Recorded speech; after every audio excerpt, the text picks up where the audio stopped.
Welcome back to the Playtime channel. Today, reaction recap number 11? Yes.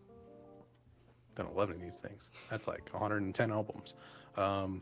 Yeah, we're back. This one's going to be a little bit beefier than the ones we've done previously because we have like 14 or 15 records in here. Yes. And we have an album that we reacted to, but things happened and it's not on the channel. So we're going to have more to say about a certain album probably. So this will be probably a bit of a beefier retrospective, but yeah, so we'll go through a whole bunch of records that we've listened to in the past, at this point, like 3 or so months. Longer than that. And yeah. The first one that we're reacting to, we reacted to on October 20th. Oh my God. So like 5 months ago. All right. They're usually not this delayed. Well, we took a break. We did, yeah, that's true. We took a month break, so cut that off. Yeah, so we'll just talk about those, and then at the end we'll go over what we're doing next. We'll probably show our lists and our wheels and everything else. You can see everything that we have added. So Indeed. Yeah, I think you have the order, so we can just get going. Yeah. Well, as mentioned, our first thing that we reacted to was on October 20th, and it is Fleet Foxes' Helplessness Blues. The first of 2 Fleet Foxes records that we reacted to in this batch. Kind of did it out of order, because we did their second album first, and then their first album second. But probably go in order for the rest of them, though. So probably, yeah. I don't remember what the third one's called. Just remember the fourth one's called Shore. Shake Up or something. Shake Up? Something like that. Something. But yeah, we've had Crack Up. It's Crack Up.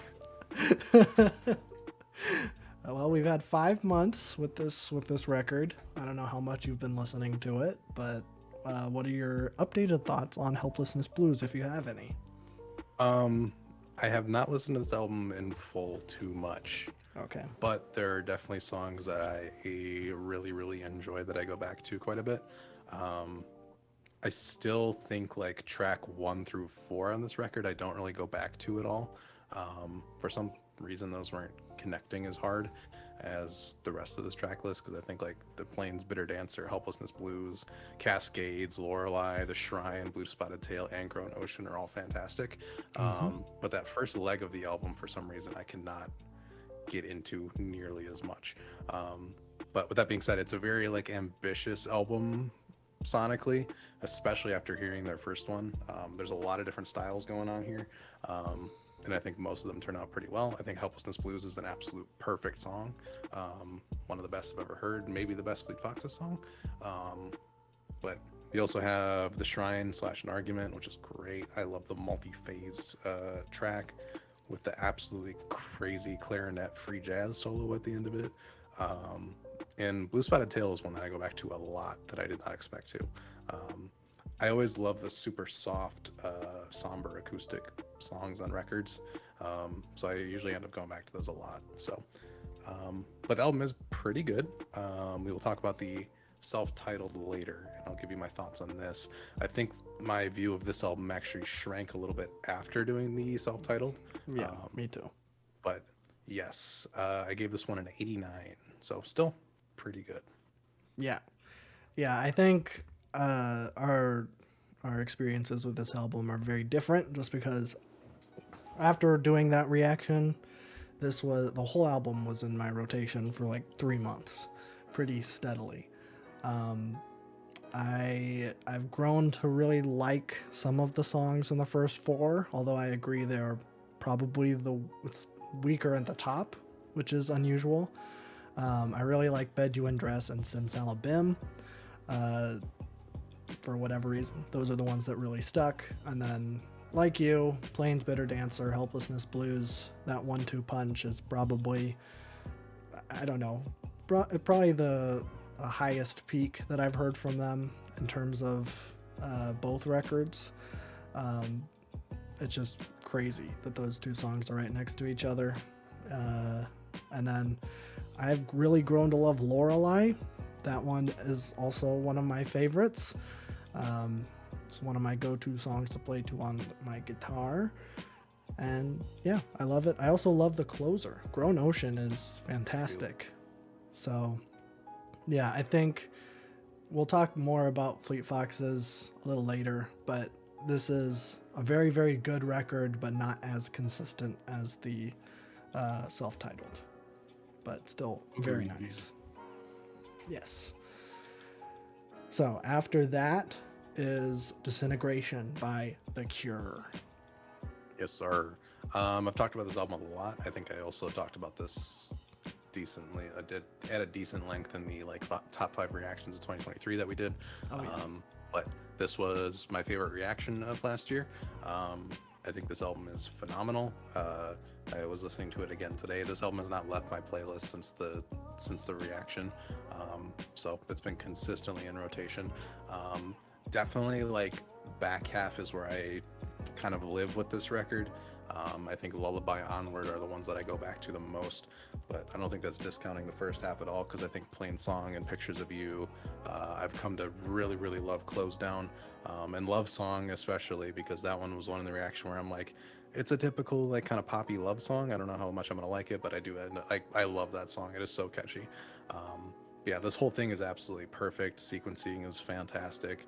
I mean, even just after listening to it today for probably like the 10th or 11th time, it's like the journey you go on through this record is definitely unique. Everything is just pretty easy listening, super atmospheric. You get some really fantastic vocal performances. But yeah, I gave this thing 100 out of 100. I think it's perfect. One of the easiest 100 out of 100s I give it. I feel like most of my thoughts are conveyed pretty well in that reaction video, because usually when I don't have any words for something, it's either really bad or really good, and this one I was just kind of like losing my mind by the time I got to track 9. So yeah, absolutely perfect. This has become like one of my favorite records ever, and I do want to do more Cure this year, so we'll probably do another one of those eventually. Yeah. Because I know they have a wide array of albums. So, but yeah, phenomenal, fantastic, a masterpiece for me. Yeah. I frankly have not listened to it a whole lot since our reaction, but I've been going back this week, listening to all of the albums that we've done up until this point, trying to prepare for the retrospective. And I had a similar experience that I had with that War on Drugs record from the last retrospective, where it's like every single time one of the songs from this album came up, I was like, oh yeah, this is like better than I remembered it. Mm-hmm.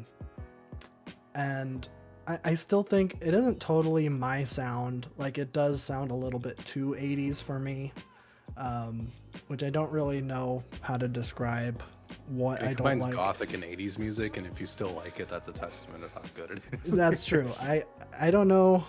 That is just a thing with me, is that I absolutely hate that decade for the most part. Just kind of black it out. That and like 2010s pop. Those are like my two least favorite times in music. But I really liked the sound of this as I was going back. And I think maybe in my mind, I kind of got this and the New Order album kind of blurred together a little bit for whatever reason. But I'm like, oh wait, no. There are similarities. Yeah. There's similarities. They're both like, they both have like 80s pop elements. Mm-hmm. Yeah, but yeah. Disintegration was really good. I'd definitely be down for another Cure record. So, yes, sir. We'll see. But after that, we have the Brook and the Bluff, First Place. Yes. This record was really good. I think I'm waiting for it to get warm outside so I can do this outside, because this is definitely like when it's warm out and I can like go outside to like nature reserves again, like this is something I'm definitely going to be getting into a lot more. Yes. You did it at the wrong time. Yes. It is getting there. We just got 4 inches of snow this week. But yeah, it's a great, really easy listening record, which I do enjoy. There's definitely a couple songs here that I think are like far above the rest of them. But yes. I do love the mix of styles here. I love the vocalist. I think he does a great job kind of going between these different genres, and his vocal inflection is always just so calming to me. But yeah, I love the kind of like bluesy guitars on some, this indie rock sound. I think I said this a lot in the reaction, but it's like, this is so close to coffee house music, but it's like that step above where it's like, it hits that niche just right without being like too corny. because I mean I go to coffee shops for lunch a lot, and a lot of the garbage they play in there is just so abysmal, where it can be related to this, but it's like done really poorly. So I do really enjoy this record. I think Shelby, everything is just a mess. Off the Lawn was fantastic, and I think Pastels and Father McKenzie were probably my favorites off of here. Yeah. But yeah, really nice, easy listening album. I think this would be a band to be like really fun to see live. I think they are touring and coming close to us. Oh. Soon, I think. But they seem like a very chill band to just kind of see live. But yeah, I was impressed with this one. It again falls into that very almost generic route, but I think there's enough going for me. It's very similar to Lizzie McAlpine with me. It's like there's enough differences where I'm still into it. Sure. Yeah, gave this one a 77. That might grow once I'm actually able to like listen to this thing in the environment I want to listen to it in. But yeah, pretty good. Sure. Yeah, I don't think I have much to add from what I said in the retrospect or in the reaction that we did. I really like this thing. We definitely did it at the wrong time. We did it late November. Yeah. Maybe I don't know. Maybe the thought was like, hey, it's a fall time record, but it isn't really. It's a summer record. Yeah. So maybe a little bit of a missed opportunity there, but yeah, I really like this thing. This is like kind of my go-to soft rock, easy listening album. And it kind of comes in waves. It'll like every 6 months or so, I'll be like, oh yeah, that album exists. And then I go back and listen to it. So yeah, but I think all the highlight songs that you listed are also my favorites. So go check those out if you haven't heard anything from them or the record. Listen to Everything Is Just a Mess. That's probably like their standout track. You can understand their entire sound in that song. So exactly. Yes. And I don't know if we're going to do any more of their stuff. I have not listened to it. So yeah, we'll see. I don't know. But next is Lahai by Sampha. Ooh, okay. I had a roller coaster experience with this album, I think. Okay. I think in the reaction, I enjoyed it. I don't think I was seeing the light like everybody else was, where everybody was kind of freaking out about this album for a while. Yeah. There was some really good tracks on it, but I felt like it wasn't at that next level like I should be feeling when I'm listening to this record. So it kind of shrunk on me a little bit after the reaction. But I went back to it a couple weeks later after that, and I enjoyed it a lot more. And I do think of it as one of the best records of last year, I think, at this point. I just don't think I was in the right mood for this record when it first came out. I think now I'm at like a place where I am more open to this style, because it is so floaty and open and kind of like spiritual in a way. But I have come to really like the textures on this thing. The vocal performances are fantastic. I think Spirit 2.0 and Suspended are my top two. I think those are like near perfect songs. Yeah, but this album is really great. It's, again, I think there's definitely, the back half has some issues. I think I fall out of it once I get to like Timepiece and Can't Go Back. I think Can't Go Back especially was the one where I was like, I'm not too big on that. Yeah. But it's still a pretty strong showing. I've had a roller coaster with this thing, but I do think I enjoy it quite a bit. So I gave this one an 87. I think that was up from like an 83 or something. But yeah, pretty good. Yeah. I mean, I think I'm kind of at the same spot you were off the reaction. I don't know. I think it's fine. Not typically what I go to for R&B, but he is clearly a talented songwriter and lyricist, or not lyricist, vocalist. And yeah, I mean, it's fun to listen to, but it's nothing I go back to a whole lot, but still pretty good. In terms of R&B stuff from this batch, I'm going to go back to Sir over this personally. So, Respect.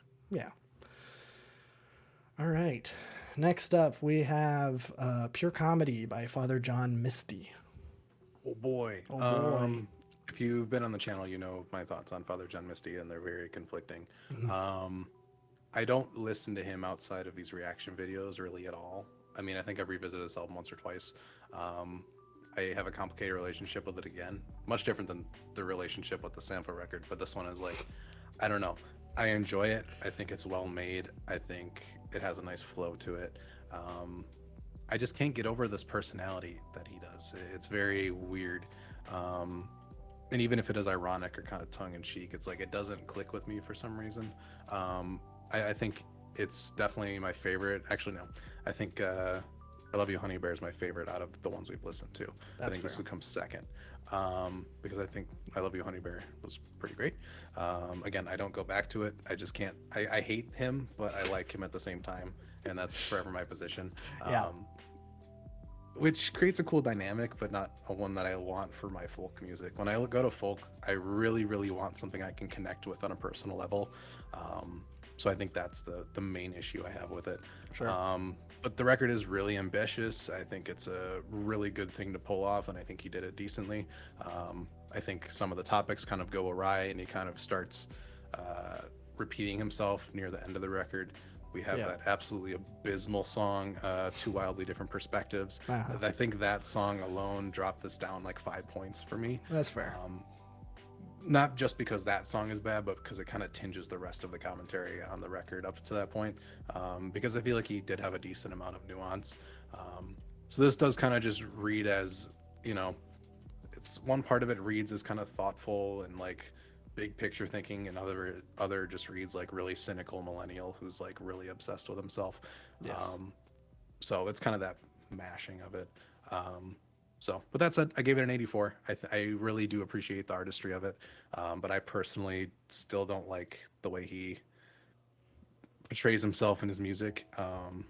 So I can't go back to it for that reason, because I'm like, I can't be like annoyed at a person when I'm enjoying the music. And Sure. so it's really nice to do in these reaction videos because I really get to dig deep into his art, and I really appreciate that.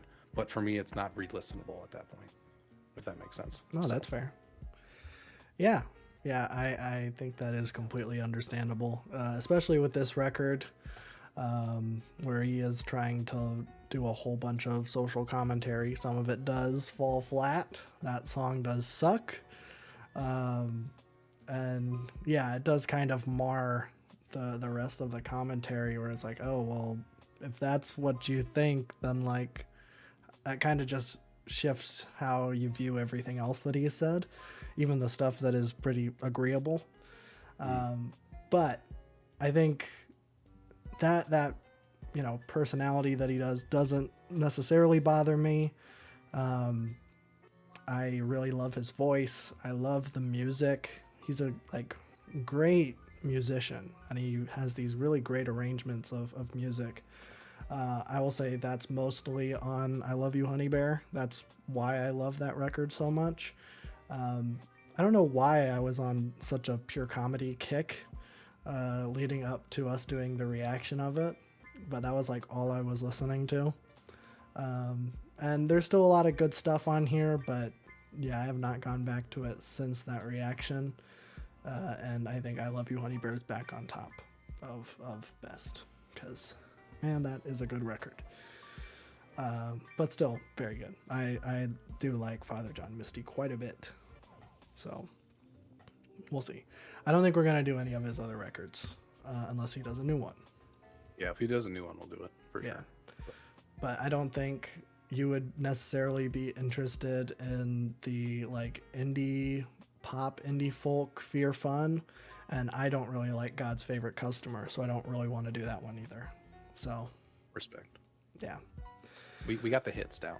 We got the hits. Well, Fear Fun has a lot of hits. We get a lot of comments Yeah, about most that of one. But I don't think you would really like it. Like half of the songs on that album I don't really like. It's very hit or miss. It being like his first solo thing, which I guess makes sense. But that's pure comedy. Pretty good. Next, after our break, we came back with Portishead Dummy. Oh me. Yeah, first one of the new year, so this is actually somewhat recent again now. Yeah. Yeah, this record is fantastic. I didn't go back to it as much as I thought I was going to, but I've definitely had songs in my playlist the whole time. I've just been kind of rotating out which ones I have. I love the atmosphere of this record. Again, I've just been really into like that 80s, 90s dark kind of gothic sound for some reason. It's just really resonating with me lately. Um, I think it's fantastic. The record, like sonically, is so cohesive and it creates such a nice mood. It's kind of like seductive and eerie and cool and kind of Bond-like. It's got this really nice like mystique to it that I really dig. I think when it comes to best songs, for me, "It's a Fire" is fantastic.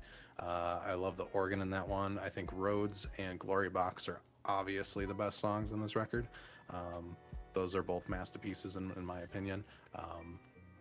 But yeah, love the vocals on it. The instrumentation's fantastic. This is our first trip hop album, and I really do enjoy the genre. I can definitely see where the genre is kind of like a flat line and how much you can really innovate with it. Mm. We got a little bit of it on Blur's 13, and it was also really great. I think we do have Massive Attack Mezzanine still on my wheel. I do want to do that one because that's like the other big trip hop record, I think. Yeah. And I think that's got some features from Cocktail Twins, Elizabeth Fraser, I think. Ooh. So I do want to do that one this year eventually. But Dummy is fantastic. I'm so glad we did this one. I feel like this was a big chunk because we've been doing a lot of 80s and 90s kind of UK music. I think this was another big one to kind of touch on, and I do think it's really fantastic. So Yeah. I gave this one a 95, I think. Yeah, 95. All right. Yeah, I really like this thing too. Again, I don't go back to it a whole lot. I don't think trip hop is really a genre that appeals to me a whole lot, but I do like it quite a bit. I think for whatever reason, I don't know if I said it in the reaction, I probably did, but just going back to this album for this video, I was like, man, this is like something that Robert Pattinson's Batman would listen to. And for some reason, that really tripped me up. Where I'm like, this is like, it feels so angsty almost. Where I'm like, oh, this, I don't know. It feels kind of corny in that way. Maybe it's because I convinced myself that it's something that Robert Pattinson would listen to. But I do really like it. It has a really good sound. I also really like that dark gothic sound. But yeah, I have not gone back to it hardly at all. So sorry. But next we have "Speak for Yourself" by Imogen Heap. Yes, sir. Apparently we're pronouncing it wrong, but I emoji am? heap sounds cooler. I think it's like Imogen heap or something. I don't know. Imogen? Someone in the comments. Yeah. Oh, excuse me, princess. Yeah, I'm not sure. Emotion sounds really cool. I think I'm going so. with that. Yeah. Yeah, this record is great. I don't go back to it as much as I thought I was going to again. But I think it is a fantastic piece of pop music. I think it perfectly blends this kind of early internet culture music with some like more traditional art pop stuff, and it comes across really good. I think this is kind of the blueprint for a lot of the stuff that's actually happening today in the pop area. Yes. Specifically, Caroline Polachek is very similar to this, but even stuff that Carly Rae Jepsen's been doing is kind of similar to this. So I love seeing all the inspirations that other artists get from this record, and I think it aged incredibly well. It's like nostalgic just because of like how early internet it kind of sounds, or at least that era of internet music. Yes. But I mean, the vocal performances are fantastic. The sequencing is great. The variety here is amazing. I think Hide and Seek obviously is a masterpiece, but you also have Clear the Area right after it, which is like, it follows it up perfectly somehow. Yeah. But yeah, really fun record. This was one of the most fun I've had with a reaction in a while. Just because it is, when I do my wheel, I tend to do, you know, a little bit more artsy, a little bit more atmospheric, a little bit more moody. That's kind of what I go for. But having something like this was really fun. Yeah. And I do want to go back to it more. I just can't look at that album cover for too long or I get angry. That's fair. But yeah, I gave it a 90. I think it's really good. Yes. Yeah, this album is phenomenal. Imogen Heap is one of my favorite one of my favorite vocalists. I do need to check out her other things. Was it Frou Frou? We need to do that. Yeah, we should do the Frou Frou album. I don't know if any of her other solo albums are worth checking out, but yeah, I love this thing to death. Perfect sequencing, some of the best pop music, and like you said, crazily influential. And you have like all of these songs have been sampled and everything. It's kind of crazy. Just recently sampled actually in the new Trippie Redd and Machine Gun Kelly album. What? Really poorly so. Oh, great. I'll have to check that out after we record this, just because I love the record so much. But yeah, I mean, probably don't have a whole lot to add from what I said in the retrospective, but probably one of my favorite pop albums of all time. So there you go.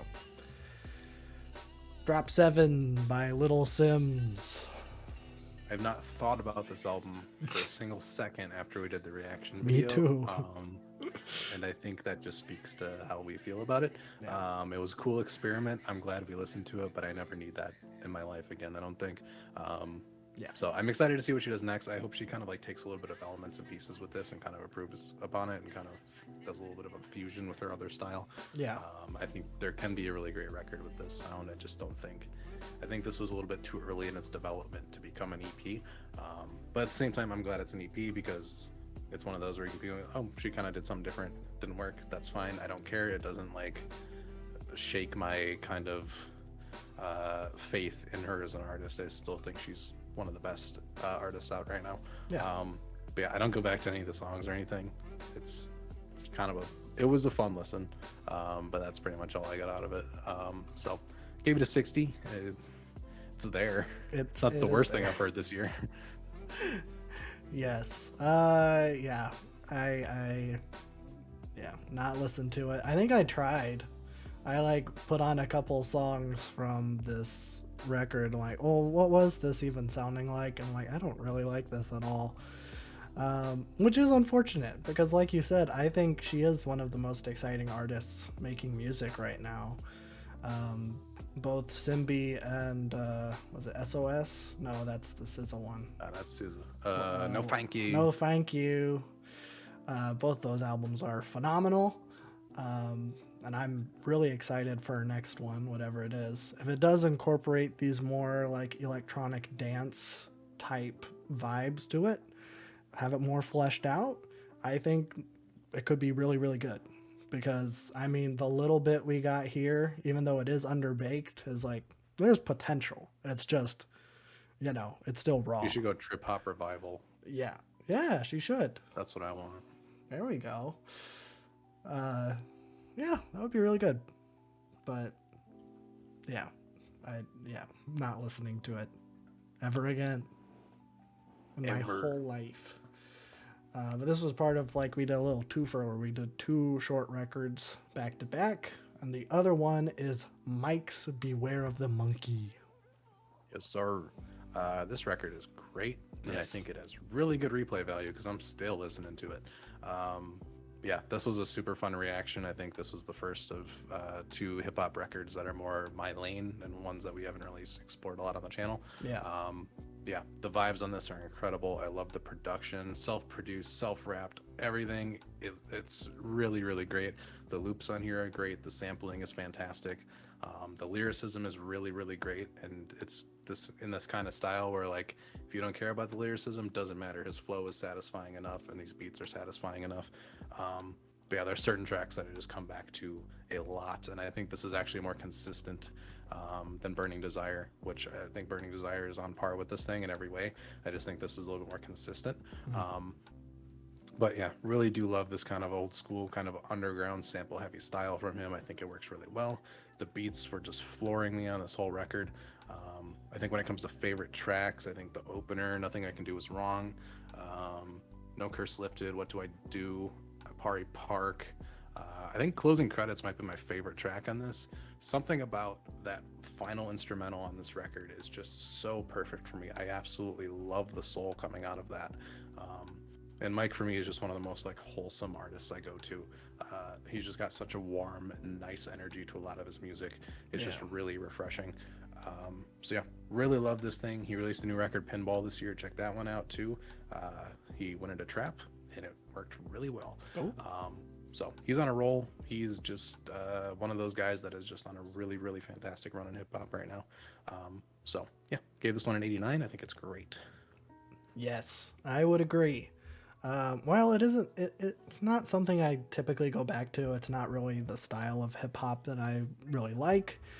Man, his like energy is infectious. You can tell he's like smiling and like laughing while he's like rapping. It's like there's this energy that's really, really great. And like compare that to like Earl, who is like really my only reference point for this style of hip hop.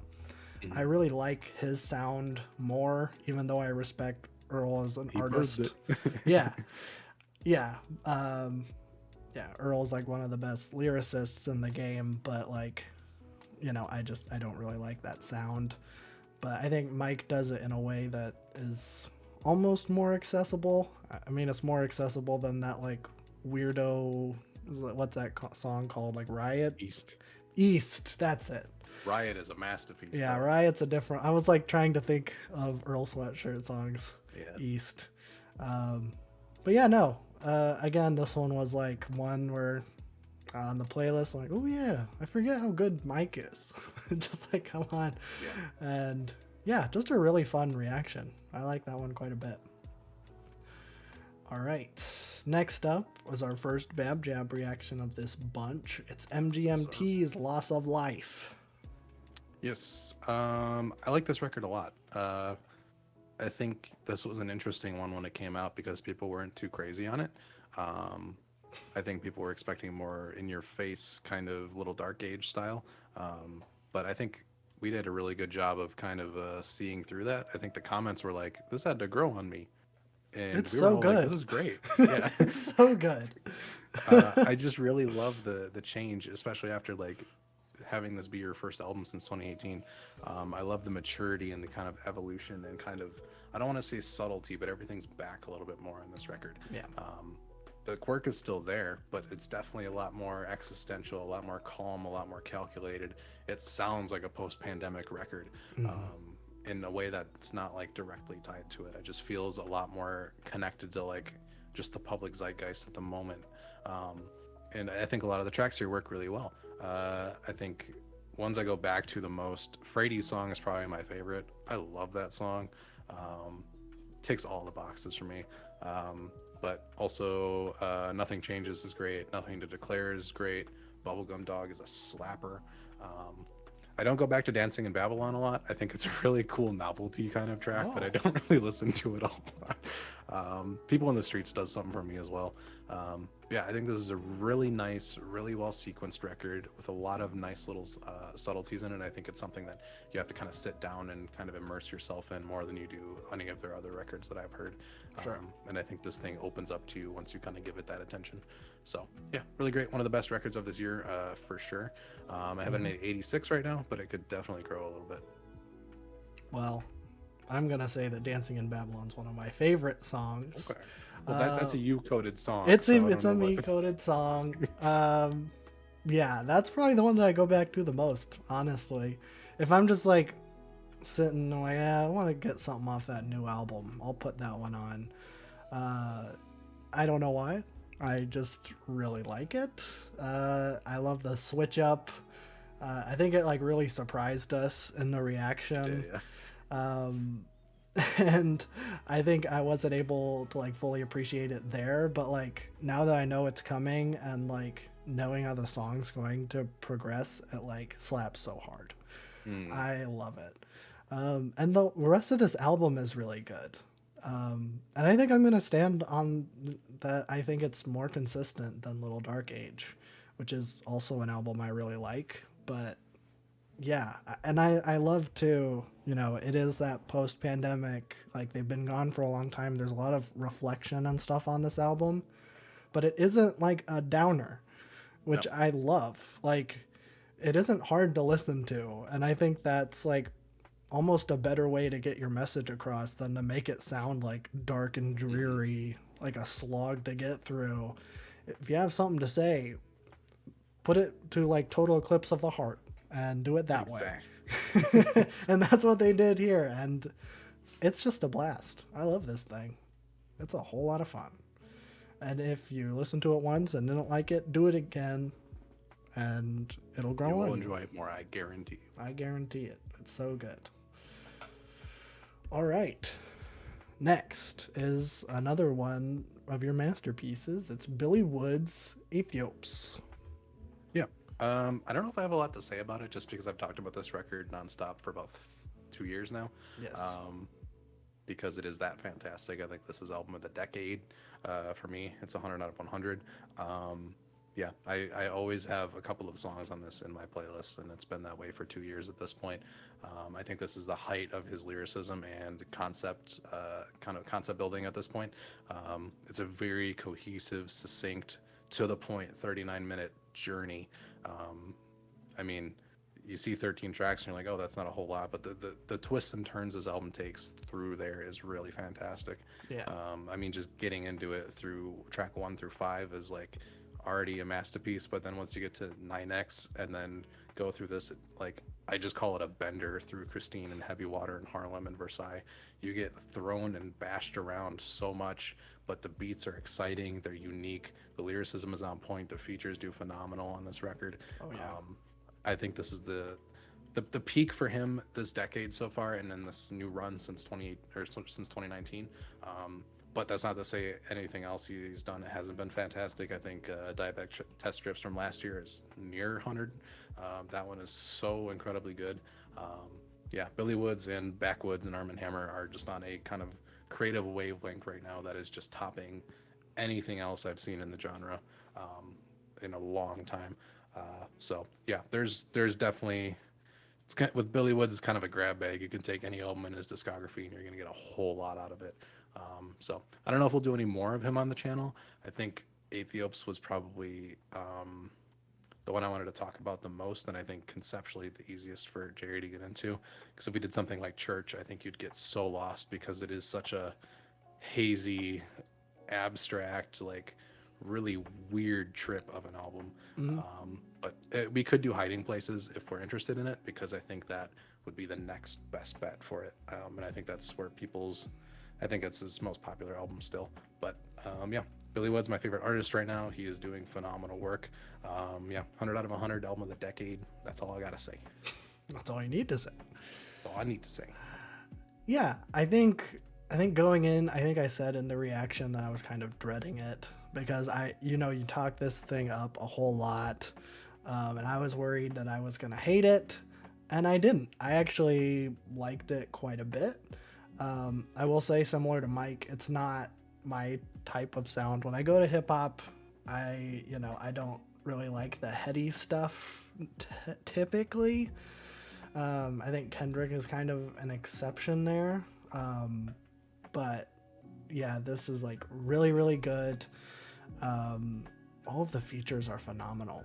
Like, and a lot of them I had never heard before, like Boldy James and LP, like I knew of them, but I don't think I've ever heard them on anything. And I was just kind of blown away. And yeah, going back this last week, I'm like, these are really cheating good songs. So maybe I should go back to it more, but it hasn't like totally clicked with me yet. And maybe it will one day, but right now that's where I'm at with it. Yeah, very good though. I have no objections to you saying that it's the album of the decade or anything. Good. Yes. Nobody should, because if you do, you're wrong. Well, it's not my album of the decade, but I don't have any objections to you saying that. All right. After that, it is the self-titled Fleet Foxes, bringing it back to the beginning of this video. Yes, sir. Yes. Alrighty. I love this album. This album is fantastic. Yeah, I think this album is so good that it made me question how like acclaimed Helplessness Blues is, because I feel like this is better. Yeah. I think Helplessness Blues is a lot more heady, and the lyrical content is a lot more dense, and I do appreciate that. But when it comes to folk and when it comes to this, I want the most heartfelt, from the soul, warm sounds you can get, with a couple of exceptions, of course. But this is just like a quintessential folk album, I think, from the first track, I'm like, yep, this is a classic. Like, just the way the guitars and everything sound, the vocals were fantastic, the harmonies were great. It immediately put me in that mood where I'm like, ooh, this is the same feeling I get with Bon Iver, the same feeling I get with Sufjan and stuff like that. I'm like, this is what I love about folk music. The textures on this thing are beautiful. And I think staying so close to the folk roots, but still like having room to kind of experiment and try different styles really worked well on here. You have this really great kind of like almost psychedelic riff at like the end of Quiet Houses. You have Tiger Mountain Peasant. What is that song? Tiger Mountain Peasant song. That's literally the end of the song. Is just song. I love that one a lot. I love the tone of the guitar on that one. A lot of these sounds like they could literally be old folktale songs from like centuries past, but it's not in a way that feels kind of novelty. It still feels like a to this date song, which I think is really hard to pull off. Yes. Blue Ridge Mountains is a masterpiece. That's the song I knew before I listened to this record. I think it's still probably the best one here, but I think everything surrounding Blue Ridge Mountains helps back it up and make it sound so good, because you don't get a build that big on this whole record until you get like the huge climax at the end of the record with it. So yeah, it's a phenomenal record. It's one that's super easy listening and one that's kind of like effortless in how good it is. Yes. So yeah, fantastic. This one is sitting at a 94 for me. Yeah. So in the history of all of our channel, there have been 2 albums that have gotten every single song in the winning playlist for me. It is Claro's Sling and this album.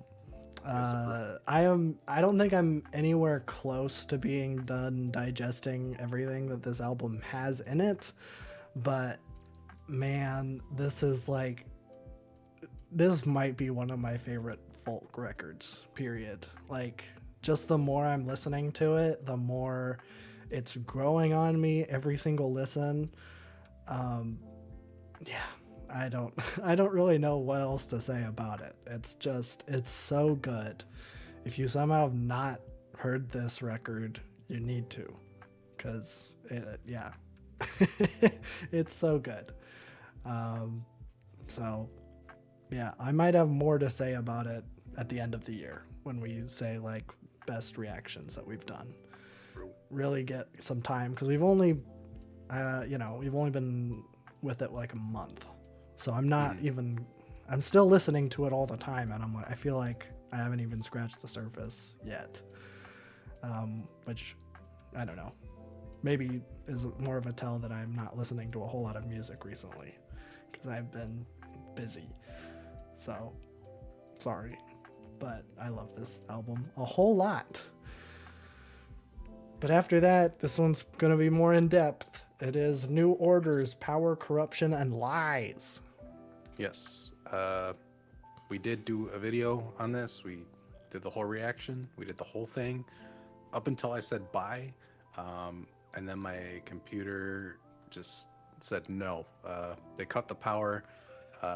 It corrupted the files. And then I tried to fit in lies with this sentence, but it doesn't work. I almost got there. Good. But this was really, really good. I think off of first listen in that video, just to give thoughts on how I felt then, I think it was more accessible Joy Division for me, and it was a lot more, there's a lot more variety in it. It wasn't so gloomy. I think when I think of Joy Division, Unknown Pleasures, it's like the album cover kind of speaks for itself. It's so dark and it's so spaced out. It's really great, but it's kind of a slog to get through at points because of how dreary it is.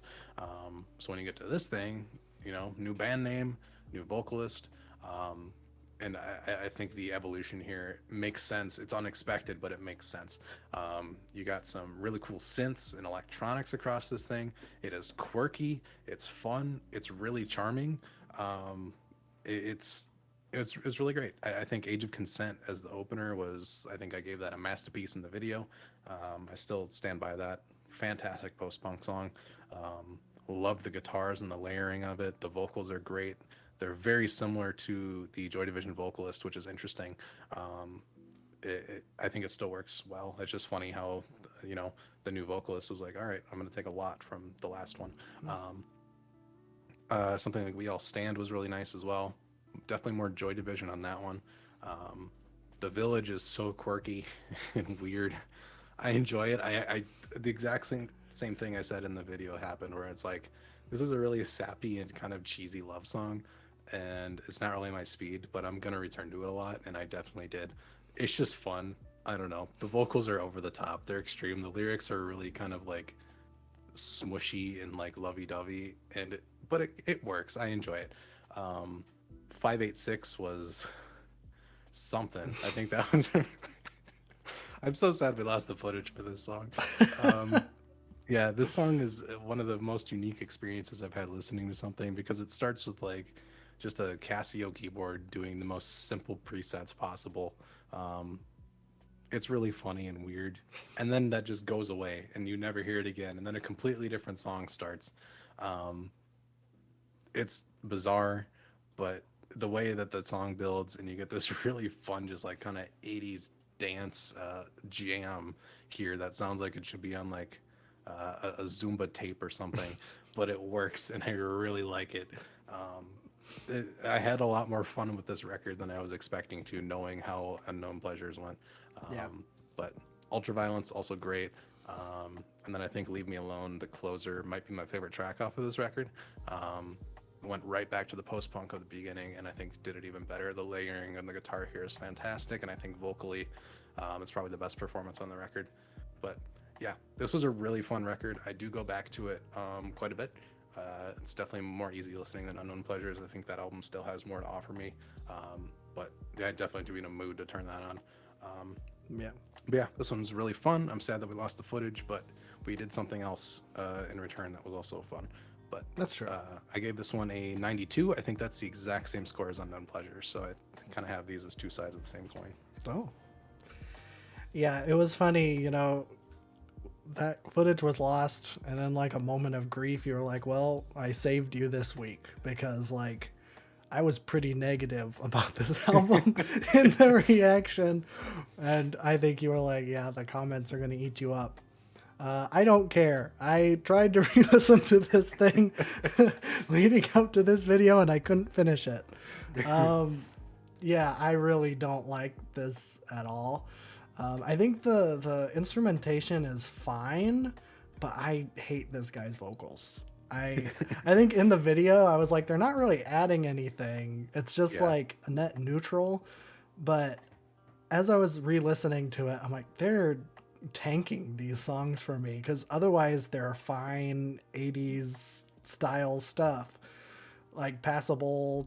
I'm not gonna object to it being on, even if it isn't my jam. But it's like, I can't listen to it. I was like, I had to turn it off. I'm like, I don't even think the vocalist of New Order wanted to do vocals. I think he was like kind of like a not it situation. Oh, that could be. That could be. And I don't want to trash it too much, but I really did not like it. So, sorry. But I got saved on that one. But. I got saved. And, because that failed, we did do a re-reaction of In Rainbows by Radiohead. Yes. So it kind of worked out. Real. Yeah. Yeah. Because I didn't want to give him another semi-X right away. Otherwise, we would be talking about Mount Erie right now, probably. By the microphones, not Mount Erie, the group. Although we did talk about that on the podcast. If you want to listen to that. We did. Yeah. In Rainbows, I don't know what else there is to say about this record. This is obviously the re-reaction, so I'll probably talk more about just the re-reaction in general. Sure. Obviously, In Rainbows is one of my favorite records of all time. I've loved it for years on years. It's timeless. It's one of these where it's like I don't listen to In Rainbows a whole lot in my spare time, surprisingly. I go back to other Radiohead records. That's a hard one to say. But I think just having to sit down and do a reaction and dig deep into it again, you see why it's so good. You hear all of the fantastic instrumentation, and you hear how well of a frontman Tom York is. I kind of get the hype for him, especially on this record, and the way he kind of plays with these instrumentals and carries energy in a way that not a lot of frontmen do anymore. I think it's a great combination of all their styles. It comes across super organic and warm and fun. I mean, obviously you got Weird Fishes, you got Jigsaw. Those are masterpieces. Yeah, it was really fun re-reacting to this. I knew there was going to be a big change in perception from both of us, I think, because that original reaction we did 3 years ago was just abysmal. Every time I remembered that we put that video out, I'm like, oh, I have to get rid of that. I think that's what drove me to do In Rainbows as the replacement video for New Order. So I'm like, I can't have that on my reputation anymore. I did not defend this record. I didn't say what I liked about it at all. I just kind of sat there and nodded my head for some reason. But yeah, I think I did well in this video. I really love this record. I think we might do a Moon-Shaped Pool eventually. I think you'd really be into that one. So yeah, In Rainbows. It's good, obviously. I have it sitting at a 98, so it's been there for a while, I think. Yeah, I think this is like the most I've turned on an album because that video, I don't really know. I know you rewatched that video, like the lead up to this. There's was snippets like, of it in the new video, so okay. I know like the lead up to this was you rewatched it and you're like, this is really bad. We need to do something about this. Yeah. I was like, okay. And again, kind of like Aethiopes, I was like, oh no. Like, this is, because I did not have fond memories of it for whatever reason. I don't understand why I didn't like this.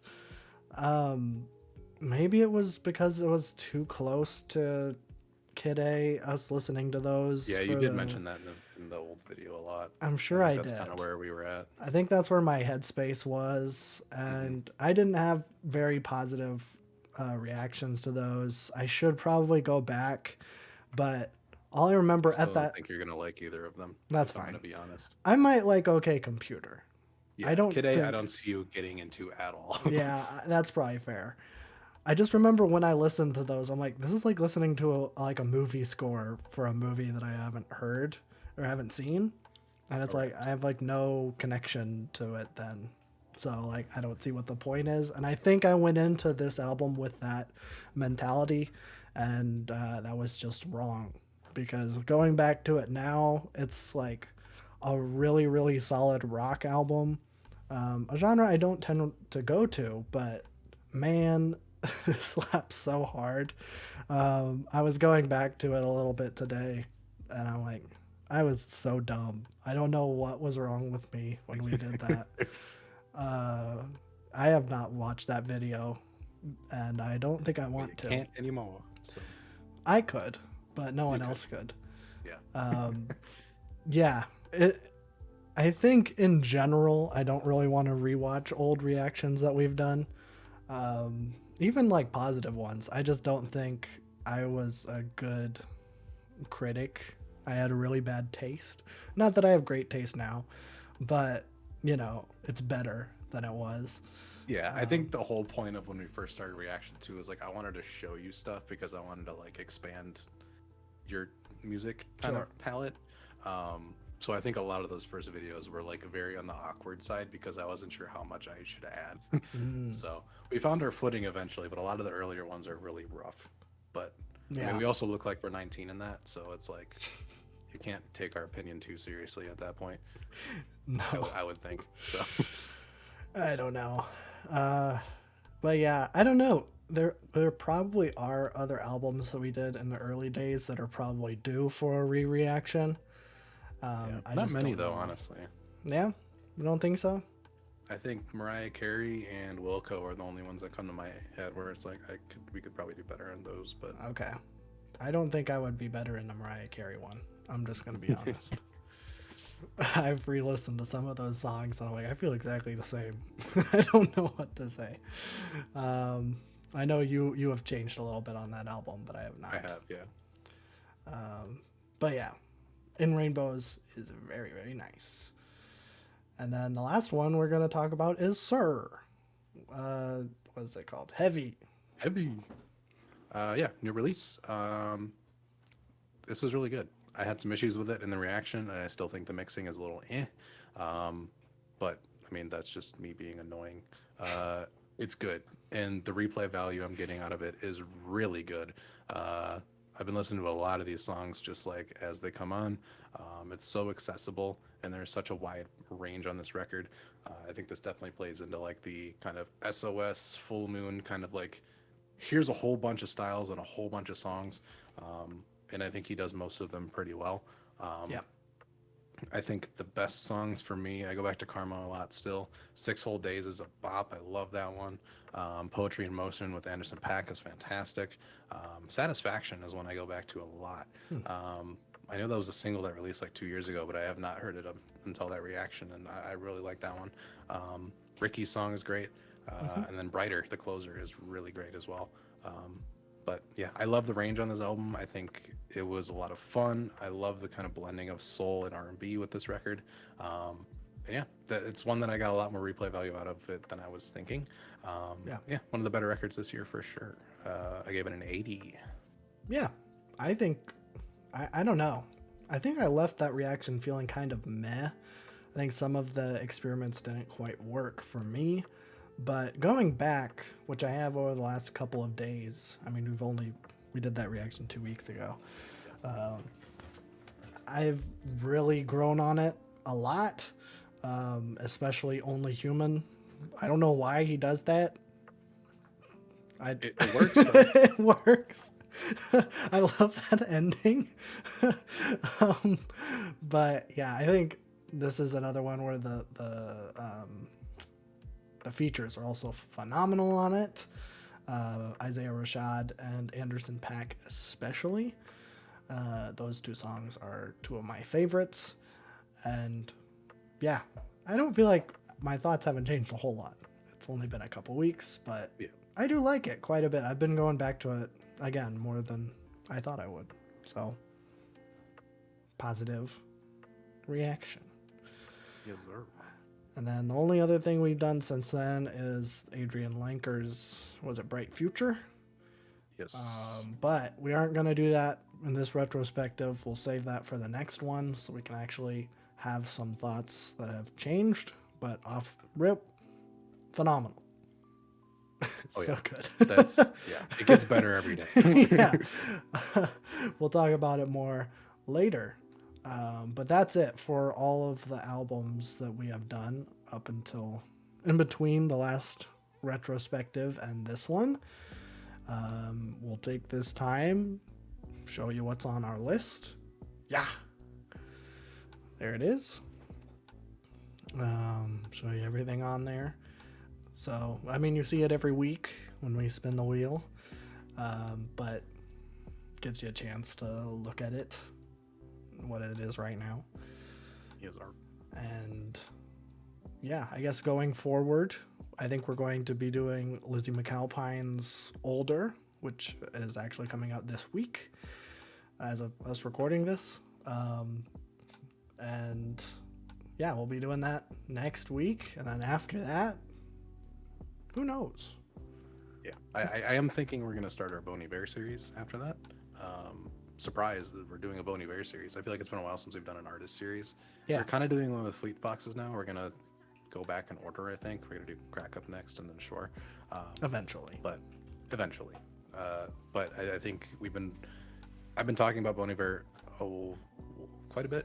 And I think it's been a long time since I've been talking about him, and it's one of those folk musicians that you have not heard yet. And I feel like it's a sin every day that we have not done it yet. Yeah. And then I was really not sure where we should start, so I'm like, we should just start at the beginning and do the big four, at least the big three. We'll see how we're feeling after 22 million. Okay.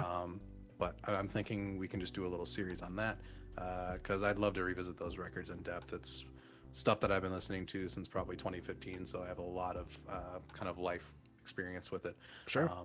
And yeah, you've seen him live. You're really gonna enjoy it.